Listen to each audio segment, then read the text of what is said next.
Welcome back, On Guard Army. Today we are going to be going over a Samurott Valiant list.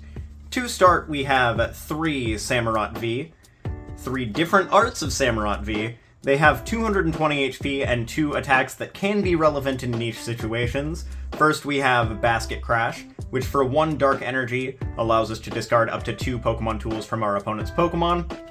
And then the second attack is Shadow Slash, which does 180 damage for 3 Dark Energy, and then discards an energy from this Pokemon. The 1 energy discarded doesn't really matter, because if you evolve immediately after that, it only costs 2 for the next attack, so you still have 2 energy on you. Now moving on to the star of the deck, the V-Star of the deck, Samurott V-Star. Hisuian Samurott V-Star, I should say, has 270 HP, with an attack and a V-Star power. The attack is Merciless Blade for 2 Dark Energy. It does 110 damage, and if the active Pokemon is damaged, it does 110 more damage, so 220 damage. With Valiant, we are pinging the active with Tachyon Bits, meaning that we are generally doing 240 damage per turn, unless we enable it even further with Mooncleave Star, which is our V-Star power. Once per game, we can put 4 damage counters on one of our opponent's Pokemon. This can help for fixing math, just being able to hit the number that we want to hit, even if we aren't able to Tachyon Bits, or setting up math on something else for a big play in the late game, such as Devolution TM, which we are playing for the Charizard matchup in this deck. Then we have 3 Iron Valiant EX. The main thing this is here for is to switch into ping something and then retreat back out with future booster energy capsule. But the ability Tachyon Bits lets us, when we go from the bench to the active, put 2 damage counters on one of our opponent's Pokemon. So that is the reason that this is in the deck. Then we have Galarian Moltres V. This has the ability Dire Flame Wings. Once during our turn, we may attach a Dark Energy card from our discard pile to this Pokemon. We can only use 1 of this ability per turn. So the idea is that we use this as a potential turn 1 attacker if we have to go second, and we can go Dire Flame Wings, Dark Patch attach, and swing for 190, or more if we manage to ping things with Tachyon Bits. Theoretically, we could knock out a Roaring Moon or an Entei on turn 1 by going Tachyon Bits, retreat into Moltres, or a burn for 190. So we'd be doing 40 and then 190 to hit the 230. This is a super relevant turn 1 attacker, and I think it is a great inclusion in the deck, because even if we don't manage to establish a second Hisuian Samurott at the beginning of the game, this is also a great attacker that we can burst into play for very little effort throughout the mid-game as well. Also great into Mew, it's fantastic into Mew. Then we have Morpeko with the ability In a Hungry Hurry.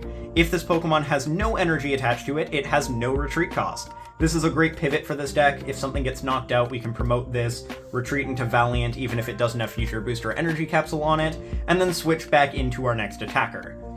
It also has the ability Energizer Wheel, which does 70 damage and lets us move 2 Dark Energy from this Pokemon to one of our benched Pokemon. So we can swing, re-enable our free retreat, and put the 2 energy onto a Samurott on the bench, setting up another attacker for us.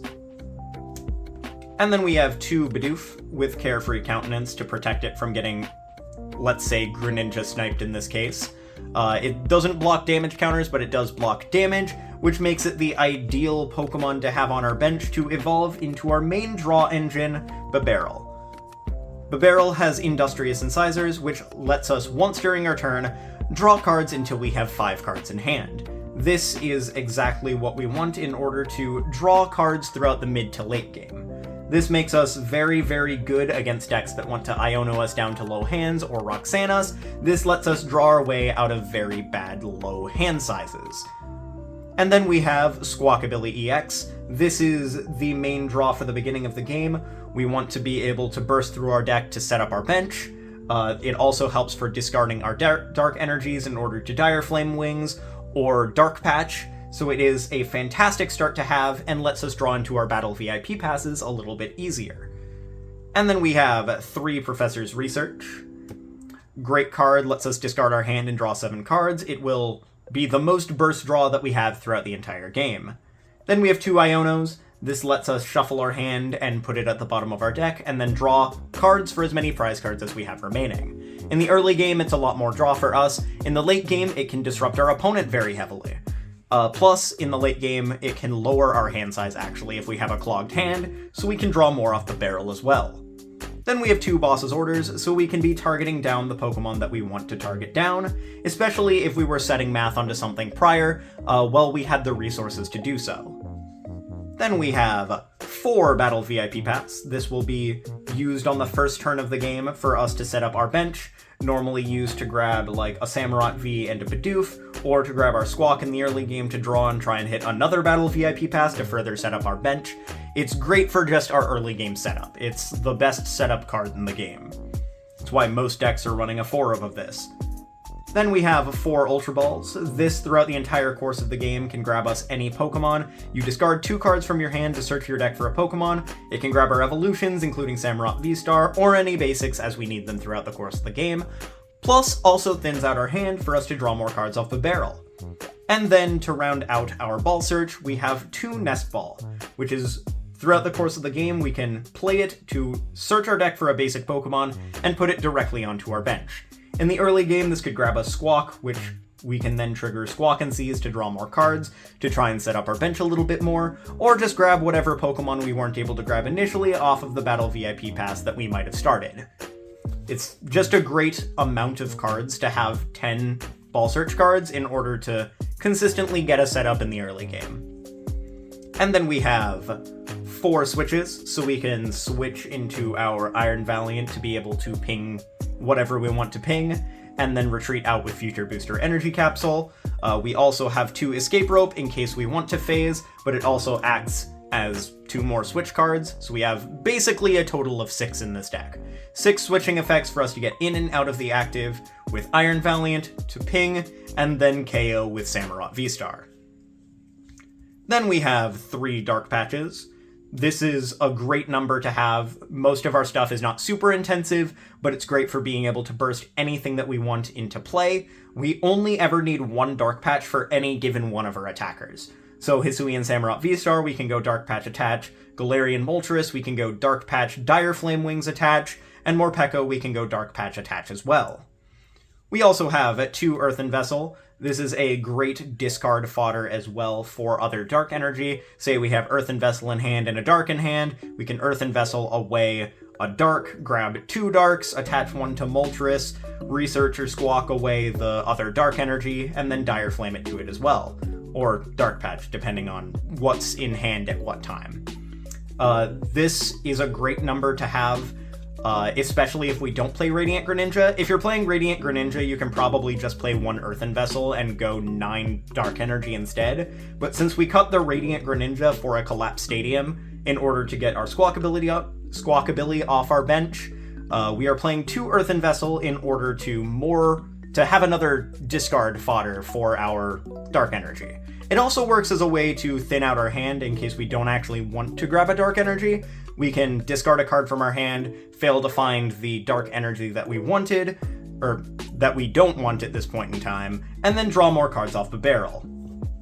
Then we have a Super Rod to be able to manage our Dark Energy and Pokemon. If we have to discard Pokemon in the early game, we can put them back into our deck. If we have to discard too many energies, we can put them back into our deck. Just great for resource management. Then we have 1 Lost Vacuum for being able to remove pesky tools like Ancient Booster Energy Capsule or Bravery Charm from our opponent's Pokemon so we can consistently take knockouts, or remove pesky Paths to the Peak in order to stop them from stopping us from fulfilling our game plan. It's also great for thinning out our hand as well for Bibarel. Then we have 2 Future Booster Energy Capsule. This is great for being able to free retreat with our Iron Valiant back into our Hisuian Samurott VSTAR. Main reason it's here, it's for our pivots. So we can ping, go into Hisuian Samurott VSTAR, and then hit for 220. Taking a knockout on basically any 2-prize basic in the game. Then we have Technical Machine Devolution. This is a card specifically for the Charizard matchup. This is absolutely fantastic if we go Hisuian Samurott VSTAR Merciless Blade for just 110 on the active Zard, and then next turn we go switch into Iron Valiant, ping active, Future Booster Energy Capsule, retreat into second Iron Valiant to ping again. Then we Mooncleave Star that Charizard, so one's at 110 and one is at 80. We attach Technical Machine Devolution to the Iron Valiant that doesn't have the tool on it, attach Energy, and then devolve both of them, leaving them with no Charizards in play.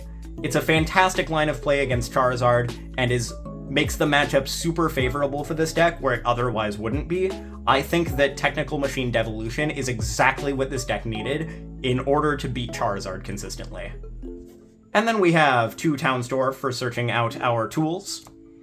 Great for finding our booster energy capsules and the Devolution TM whenever we need it.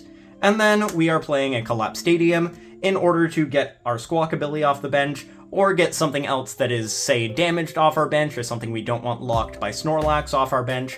It's just a great way of being able to manage our Pokemon throughout our game. And be able to limit our opponent's options as well if they happen to bench lock themselves, and you want them to not be able to play down a specific card that could win them the game theoretically. And then we have 1, 2, 3, 4, 5, 6, 7, 8 Dark Energy. I know it's kind of ugly that one of the Dark Energies is different than the rest. Believe me, I have already purchased an 8th play Dark Energy. I just need to wait for it to get in, but for now, this is what we have, so I'm sorry that there's a slightly ugly Dark Energy on the screen.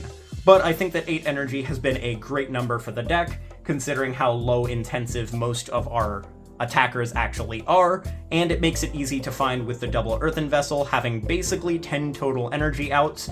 I think that it is a great number for at least this point in the game, and I think this list is running very, very consistently. Really, the only thing this deck is weak to is if they target down our Bibarel early on in the game, because then we can sometimes dead draw if they happen to, like, Judge, Iono, or Roxanna's, if we don't happen to have a Bibarel in play. But other than that, the deck runs absolutely smoothly, and I love where it's at right now. So, if you like this video, leave a like and subscribe, and leave a comment down below if you like this list, what changes you might make to this list, or other decks that you want me to cover on the channel. I would love to hear your thoughts in the comments. Hope you all have a lovely rest of your night, and I will catch y'all later.